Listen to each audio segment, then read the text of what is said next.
अरे अगर न मिलते इस जीवन में, लेते जन्म दोबारा, जन्म जन्म का साथ है तुम्हारा हमारा, तुम्हारा हमारा।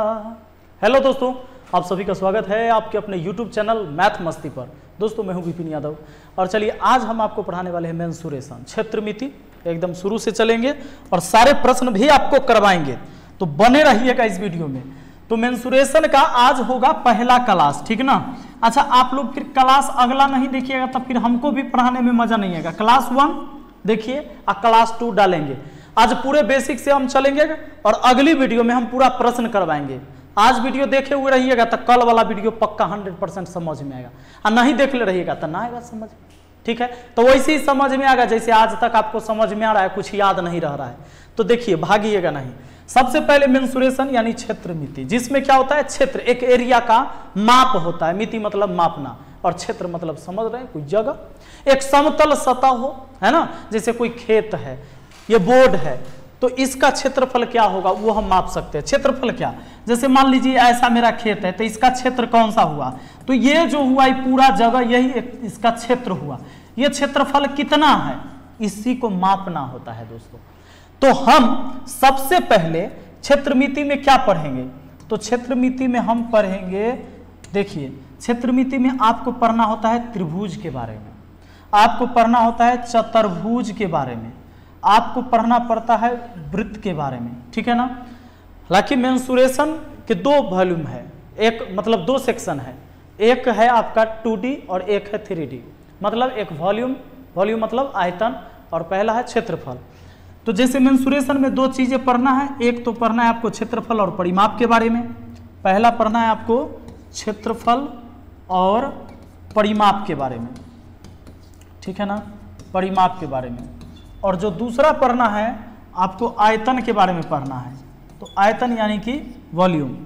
तो जब आप क्षेत्रफल और परिमाप में जाएंगे तो आप यही त्रिभुज के बारे में, चतुर्भुज के बारे में, वृत्त के बारे में पढ़ेंगे।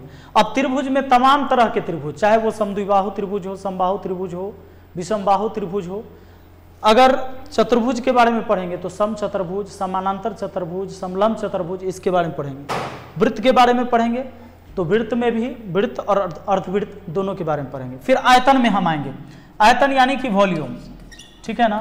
तो वॉल्यूम में क्या होगा, वॉल्यूम में आप पढ़ेंगे बेलन के बारे में, ठीक है, बेलन के बारे में आप पढ़ेंगे। इसमें शंकु के बारे में, शंकु के बारे में आप पढ़ेंगे।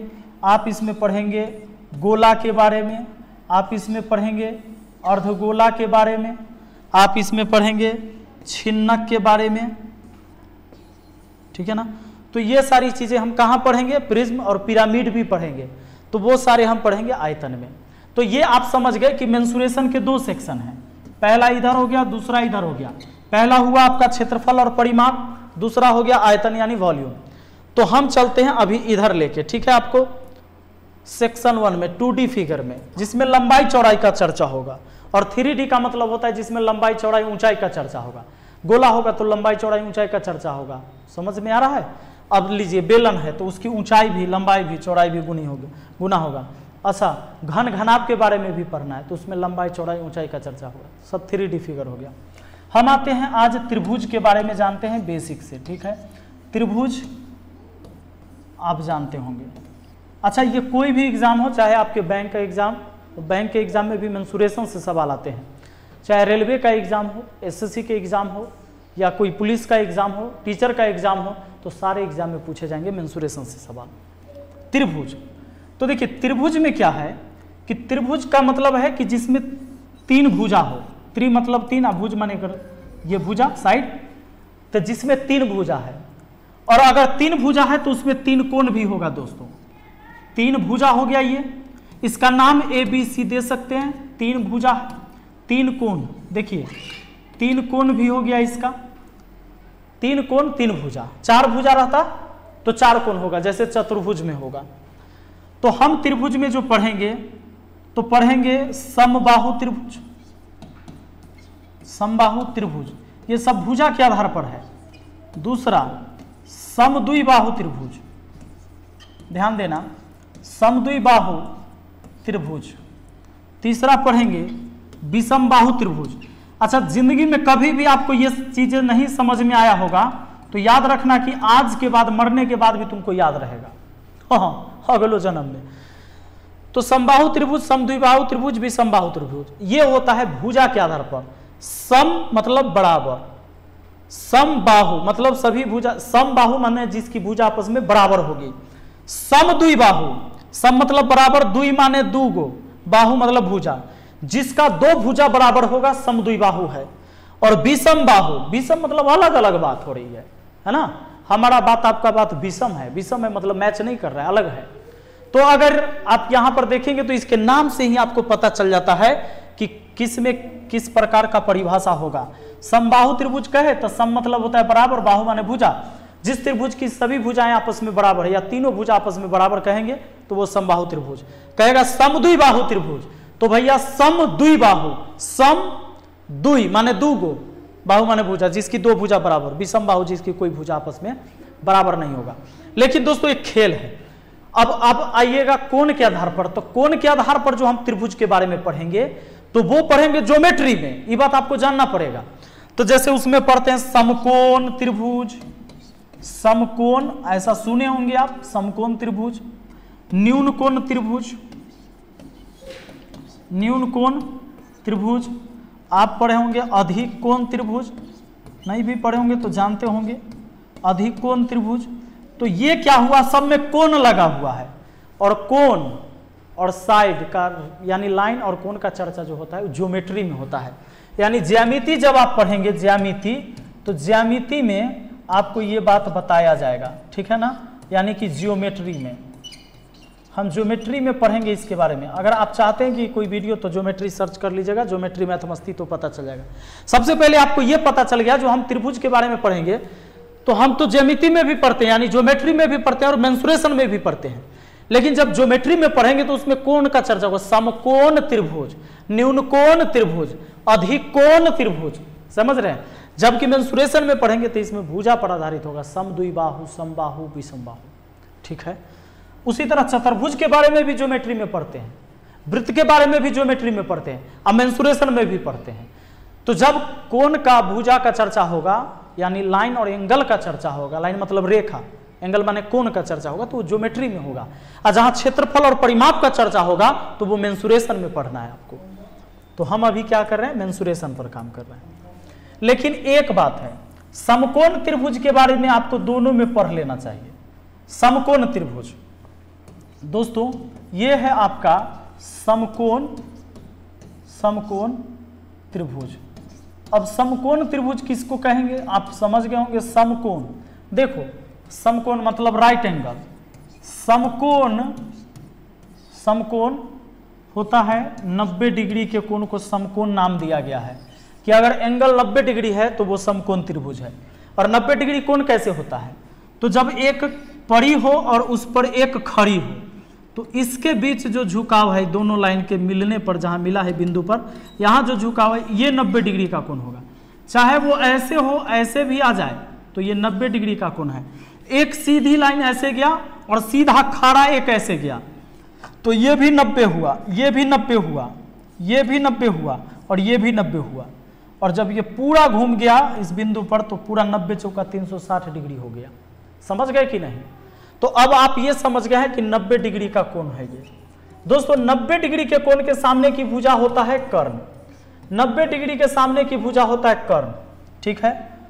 देखिए अब 3 शीर्ष है, इसके 3 शीर्ष है यहाँ, तो तीनों को नाम दे दिया A B C, ठीक है, 3 जगह नाम दे दिया, दे सकते हैं आप। 90 डिग्री के सामने की भुजा होता है कर्ण, ठीक है। और बाकी मान लो अगर थीटा यहाँ लेते हैं तो लंब ये हो गया, आधार नीचे हो गया, ठीक है। अब एक बात जान लेना, इस त्रिभुज की ऊंचाई कौन हुआ। कुछ लोग क्या समझने लगते हैं कि H मतलब ऊंचाई, नहीं, H मतलब यहाँ हाइपोटेनियस है, हाइपोटेनियस के पहला लेटर H लिया गया और उसको कर्ण कहा गया। ऊंचाई यही है, लंब ही ऊंचाई होता है। P यानी लंब, परपेंडिकुलर यानी लंब जो होता है त्रिभुज की क्या होता है, ऊंचाई होता है। दोस्तों ये त्रिभुज की ऊंचाई है।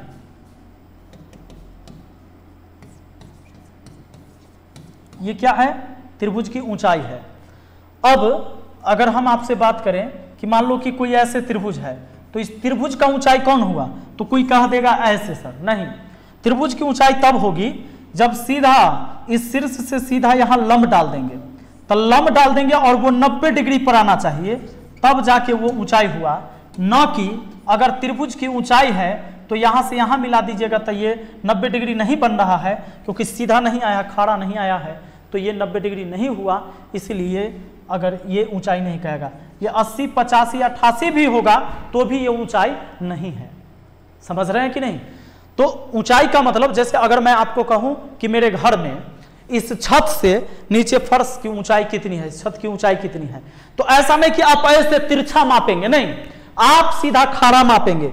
और खड़ा मापने के लिए आप ऐसा कर सकते हैं, कोई भारी चीज आप किसी धागे में बांध के धागा को ऊपर छत में पकड़ लीजिए और सीधे लटकाइए। जब वो सीधा नीचे फर्श पर आके सट गया तो आप समझिए कि वहां वो 90 डिग्री का कोण बना दिया, तो यानी वो होती है ऊंचाई। तो आप देखते होंगे जब समकोण त्रिभुज होता होगा तो ऐसा होता है, यहां 90 डिग्री कोण हो गया, ठीक है, और ये मिला दिए तो ये क्या हो गया, इसका कर्ण हो गया।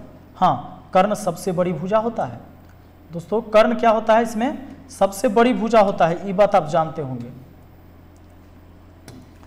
ये 90 डिग्री है तो 90 डिग्री के सामने की भुजा कर्ण हो गया। अच्छा, ये लंब है, ये आधार है, और ये कर्ण है, कर्ण है, कर्ण, इसको क्या बोलते हैं, आधार बोलते हैं, और इसको क्या बोल लिए, लंब बोल लिए। अच्छा, लंब ये भी हो सकता है, अगर एंगल हम इस एंगल से चर्चा करेंगे तो लंब ये होगा, और इस एंगल से चर्चा कर रहे हैं तो लंब ये हो जाएगा। अगर इस त्रिभुज का एरिया, अगर मान लीजिए आपका खेत ऐसा है और आप चाहते हैं उस खेत का क्षेत्रफल कितना है, तो याद रखना कि कोई भी त्रिभुज के लिए आप फॉर्मूला लगा सकते हो इसके क्षेत्रफल के लिए, क्योंकि हम क्षेत्रफल पढ़ेंगे तो 1/2 आधार और गुना ऊंचाई, आप इस फॉर्मूला का इस्तेमाल हमेशा कर सकते हैं, चाहे वो त्रिभुज कोई भी हो। आपको बचपन से पढ़ाया गया कि समकोण त्रिभुज पर लागू होता है 1/2 आधार गुना ऊंचाई, ये किसी भी त्रिभुज पर लागू होगा अगर उसका आधार ऊंचाई पता है तो। अब देखिए कैसे, देखिए ये 1/2 आधार गुना ऊंचाई ये हुआ। अब बताते हैं, अगर परिमाप निकालना हो तो परिमाप होता है दोस्तों क्या, भुजाओं के लंबाई का योग, किसी भी आकृति के भुजाओं के लंबाई का योग, भुजाओं के लंबाई का योग, ये होता है परिमाप। जैसे अगर मान लो मेरा ये 4 सेंटीमीटर, ये 3 सेंटीमीटर, ये 5 सेंटीमीटर है, तो इसका जो परिमाप होगा इसके भुजाओं के लंबाई का योग होगा 4 और 3 7 और 5 12। अगर सेंटीमीटर में तो 12 सेंटीमीटर ये परिमाप हो गया। 12 सेंटीमीटर क्या हो गया भैया, परिमाप हो गया। समझ गए? अब कोई भी आकृति होगा, जैसे मान लो ये चतुर्भुज है तो चतुर्भुज की ये भुजा मान लो 4, ये भुजा 4, और अगर मान लो कि ये है 5, ये भी है 5, ठीक। तो इसका जो परिमाप होगा, चारों भुजा को जोड़ दीजिए, तो परिमाप हो गया आपका कि 5 और 5 10 और 4 14 और 4 18, सभी के लंबाई का योग यही हो गया। तो कोई भी आकृति हो, चाहे वो पंचभुज ही क्यों ना हो, ठीक है। अगर ऐसा कुछ है, मान लो ऐसा ही कुछ है कि 1 भुजा 2 भुजा 3 भुजा 4 भुजा और ये 5 भुजा, ठीक है। तो अगर ये 3 है, ये 2 है, ये 6 है, ये 2 है, ये 4 है, तो इसका परिमाप क्या होगा, तो सब साइड वाला को जोड़ लीजिए, ये परिमाप हो जाएगा। कहिएगा वृत्त में सर, तो वृत्त में भी तो यही जो घेरा है, इसके चारों तरफ से घेरा है ना, यह घेरा के जो लंबाई हुआ वो परिमाप हुआ। इस खेत के जो घेरा है ना, बाउंड्री, इसी को जोड़ दिए, परिमाप कहलाया। तब परिमाप तब कोई भी आकृति होगा आप निकाल दीजिएगा, नहीं निकाल लीजिएगा, परिमाप खत्म। अब आपको हमने एक बात बताया कि कोई भी त्रिभुज होगा तो उसका क्षेत्रफल के लिए आप फॉर्मूला लगा सकते हो 1/2 आधार गुना ऊंचाई, ये बात बताया ना। इससे पहले अब एक बात जान लीजिए, हम बात कर रहे हैं आपको समकोण त्रिभुज में, तो समकोण त्रिभुज जिसका एक कोण 90 डिग्री होगा, ठीक है दोस्तों। 90 डिग्री के सामने की भुजा कर्ण होता है, और थीटा यहां लिए तो लंब ये वाला हो गया और ये वाला आधार हो गया। नियम कहता है कि कर्ण का जो वर्ग होगा ये बाकी दोनों छोटी भुजा के वर्गों के योग के बराबर होगा, यानी लंब का वर्ग जोड़ आधार का वर्ग, ठीक है ना। अब ध्यान देना, आप इसको ऐसे भी लिख सकते हैं कि h बराबर root under p square plus b square लिख सकते हैं। आप ऐसा लिख सकते हैं, कोई दिक्कत नहीं है।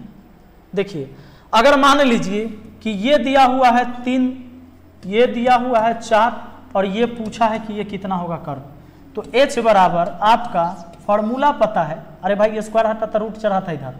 पी स्क्वायर, पी का मान कितना है 3, तो 3 का square plus b square, b का मान कितना है 4, तो 4 का स्क्वायर।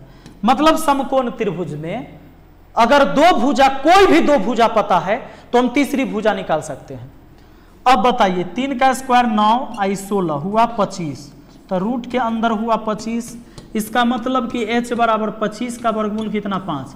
h का मतलब हाइट नहीं है, यहाँ पर हाइपोटेनियस है, यानी कि इसका कर्ण है। ये आ गया आपका 5 सेंटीमीटर। बात समझ गए है ना।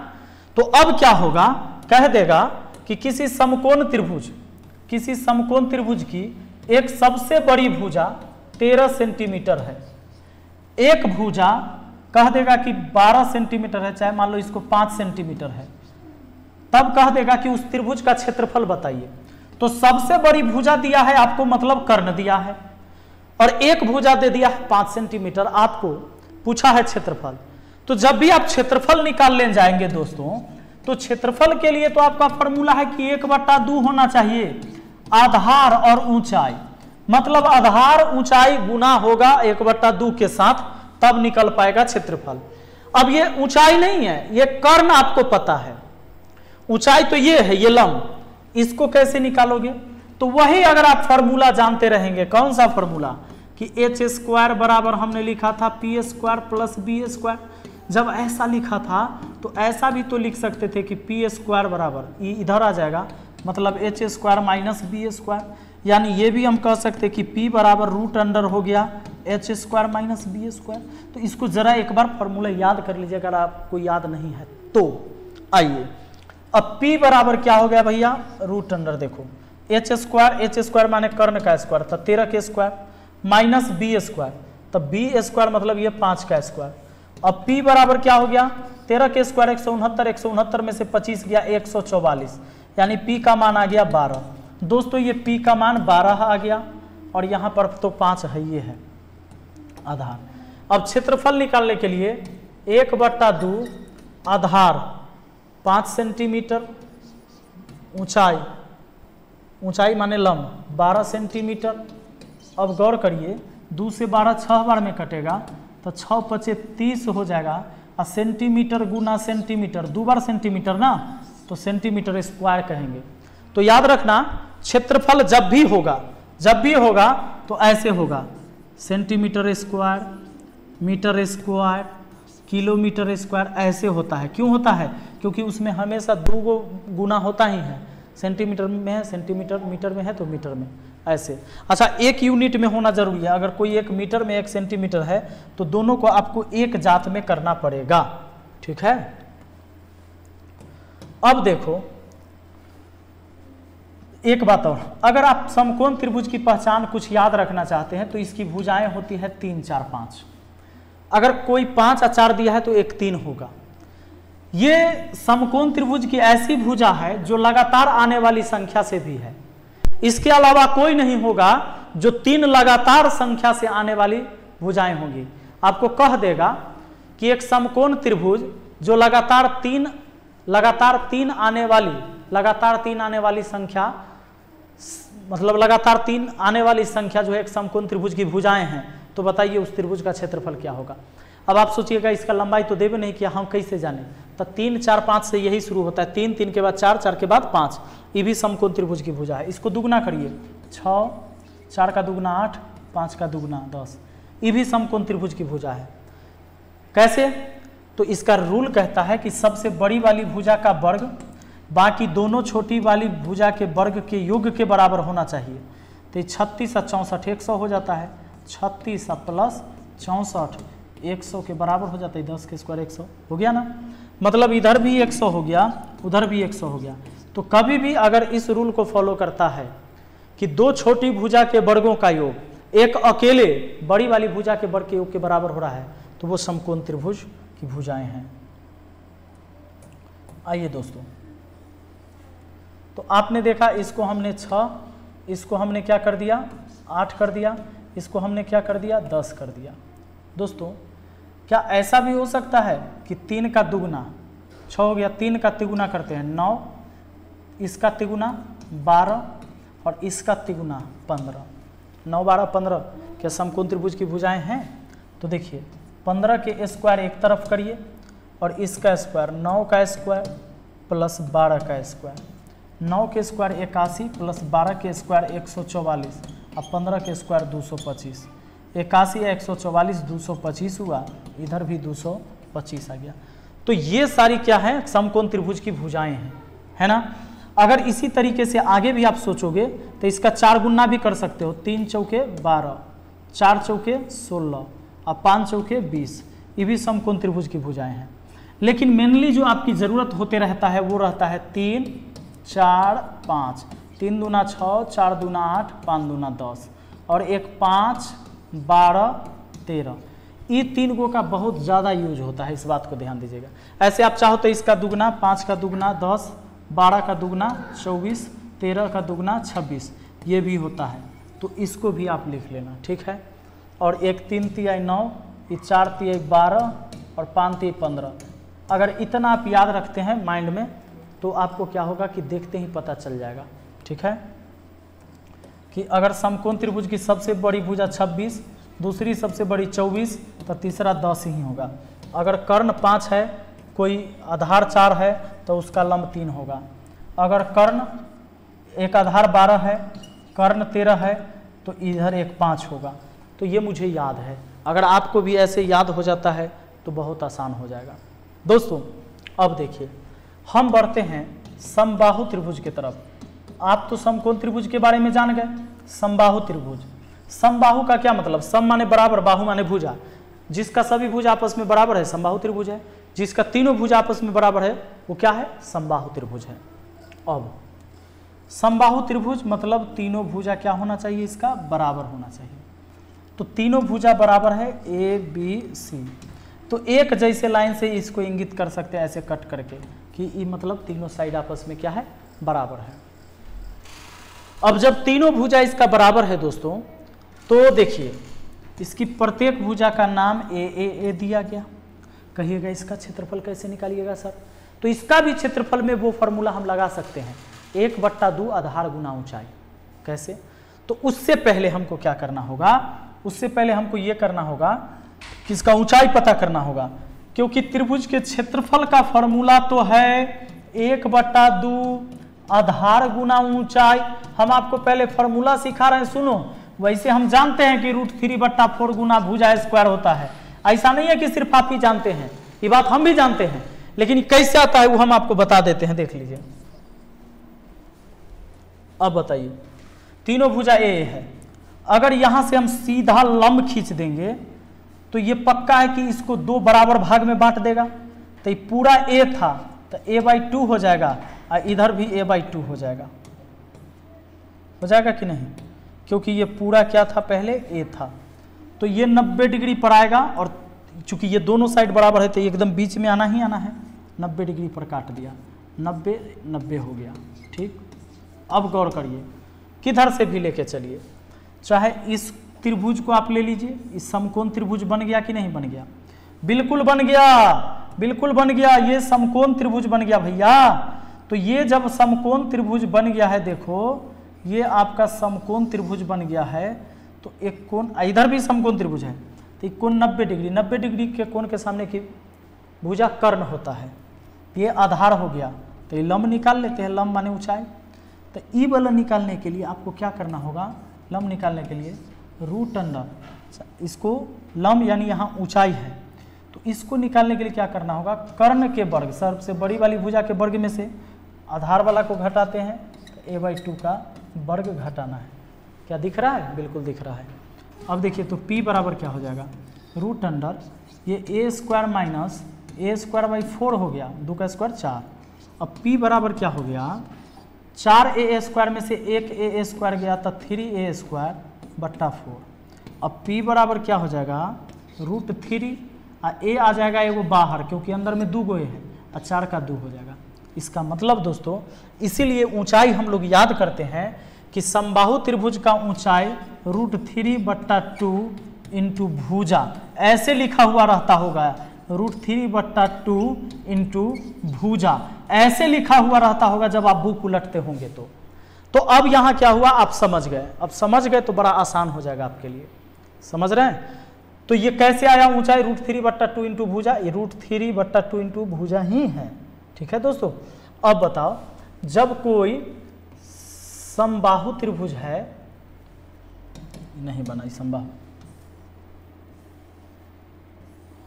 दोस्तों, अगर ये समबाहु त्रिभुज है, समबाहु त्रिभुज मतलब तीनों साइड बराबर है इसका, तो ऊंचाई निकालने के लिए आगे आपको पता हो गया कि ऊंचाई जो होगा इसका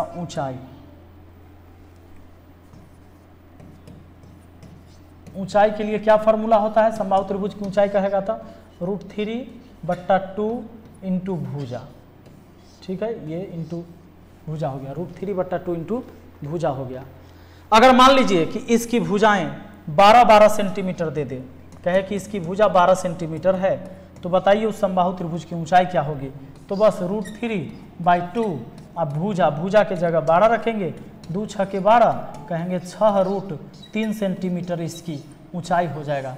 कौन नहीं बता पाएगा, एक छोटा सा बच्चा भी बता देगा, है कि नहीं, छोटा से बच्चा भी बता देगा।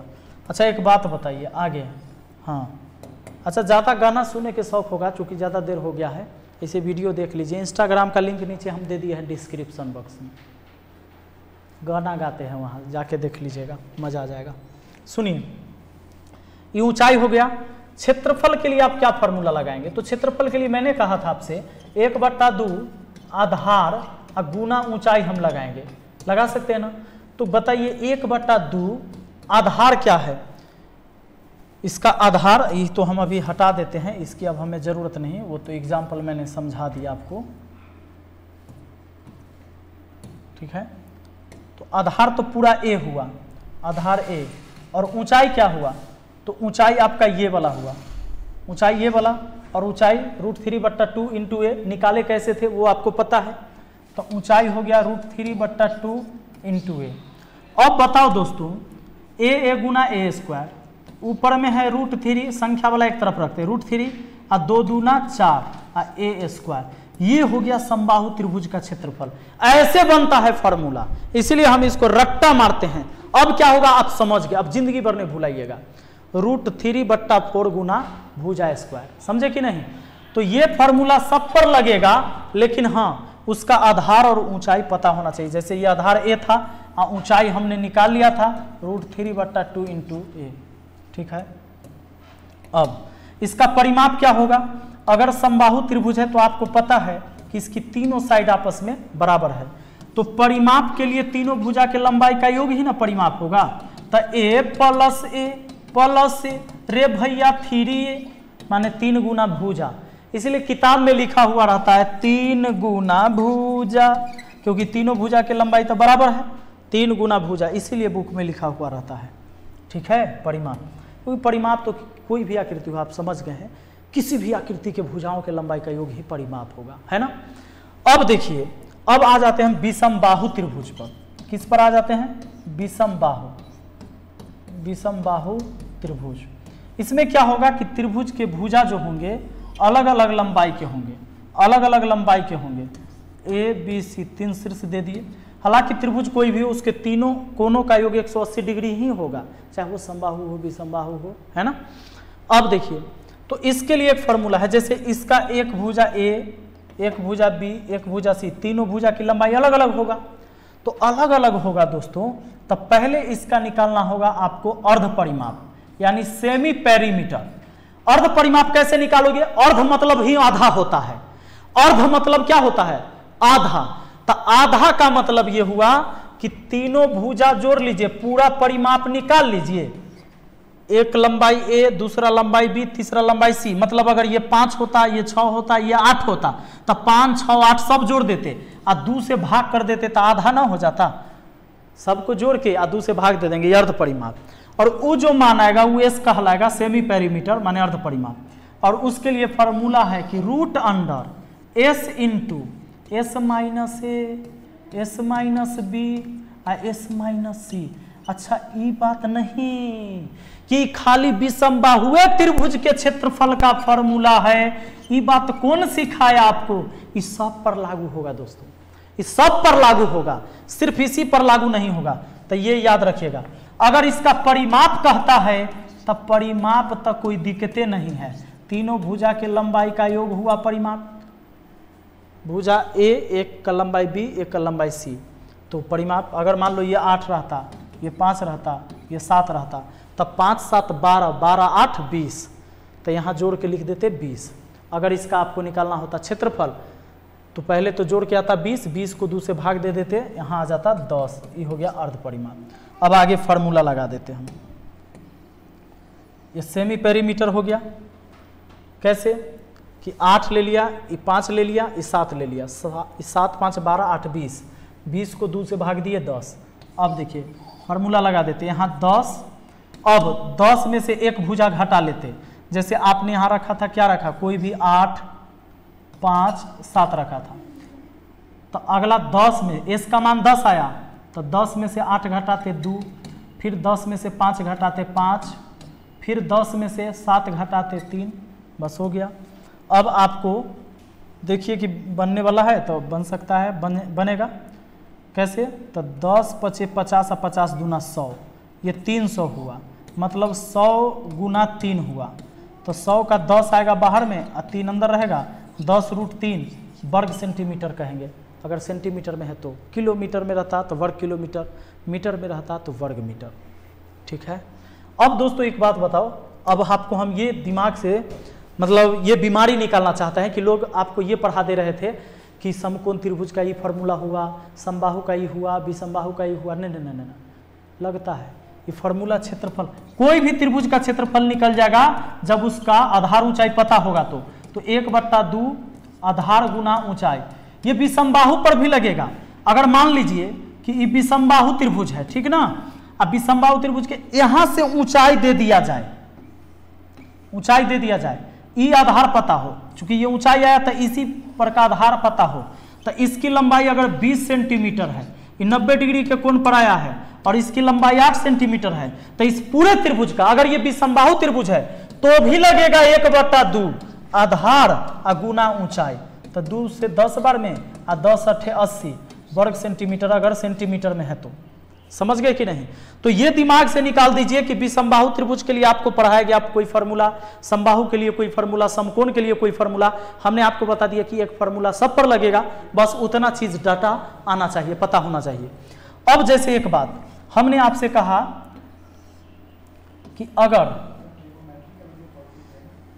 3 4 7 और 5 12 इसका क्षेत्रफल निकालने के लिए, तो देखो एक तो पहले वो वाली फार्मूला लगाएंगे जो समकोण त्रिभुज पर लगता है, 1/2 आधार गुना ऊंचाई, यही आपको बचपन से पढ़ाया गया, इसी वजह से न टेंशन होता है। आपको सोचते हैं कि सब अलग अलग बात रटना है, नहीं, 1/2 आधार कितना 4, ऊंचाई कितना 3, ये ऊंचाई नहीं हुआ, ये तिरछा हो गया, नहीं कर्ण हो गया, ऊंचाई मतलब सीधा खारा। अब देखो 2 दूना 4, 2 तिया 6, 6 वर्ग सेंटीमीटर इसका एरिया आया ना। और एक जो फार्मूला है जो अभी हम लोगों ने देखा था कि विषमबाहु त्रिभुज के क्षेत्रफल के लिए क्या फार्मूला देखा कि √S × S - A, S - B और S - C, क्या इस फार्मूला से भी इतना आंसर आ जाएगा? तो बिल्कुल आएगा, भले ही विषमबाहु त्रिभुज के लिए आप रटे हैं, लेकिन आइए हम आपको सिखा देते हैं कैसे हो जाएगा। देखिए सबसे पहले एक बात बताइए, सबसे पहले इसका अर्ध परिमाप आप निकाल सकते हो, सेमी पेरीमीटर हुआ तो 3 4 7 और 5 12, 3 + 4 + 5, इसको 2 से डिवाइड करना है, ऊपर हुआ 12, 12 को 2 से डिवाइड किया तो 6 सेंटीमीटर। ये क्या हो गया? ये क्या निकल के आया? ये निकल के आया सेमी पेरीमीटर, यानी कि अर्ध परिमाप। अब जो S का मान आ गया है तो S का मान 6 और फिर 6 - A का मतलब पहला भुजा, तो 6 में से 3 जाएगा 3, फिर 6 में से दूसरा भुजा, तो 6 में से 2 जाएगा, सॉरी 6 में से 4 जाएगा 2 गुना, अब 6 में से तीसरा भुजा घटाएंगे, तीसरा भुजा 5 है, मतलब 5, तो 6 में से 5 घटाएंगे 1। अब एक काम करिए, सबको गुना करिए, 36 18, 18 दूना 36, 36 से कहीं 36, अब 36 के वर्गमूल कितना आता है 6, आ गया ना 6 वर्ग सेंटीमीटर है। देखो यहां भी 6 यहां भी 6, तो क्या विषम बाहु त्रिभुज पर जो फार्मूला लगता है उस समकोण पर नहीं लगेगा? बिल्कुल लगेगा। ये जनरल फार्मूला है, इस सब त्रिभुज पर लागू होगा अगर उसका तीनों भुजा पता है तो इसलिए दिमाग से निकाल दीजिए कि ये कोई समकोण के लिए है, ये समबाहु के लिए है, ये विषमबाहु के लिए, हम सब करके बता दिए आपको, ठीक है ना। तो चलिए बहुत बहुत धन्यवाद इस वीडियो को देखने के लिए। हाँ, अगर सच में आप चाहते हैं कि आपको गणित सीखना है तो सीख जाइएगा, कल वाला वीडियो में जरूर रहिएगा।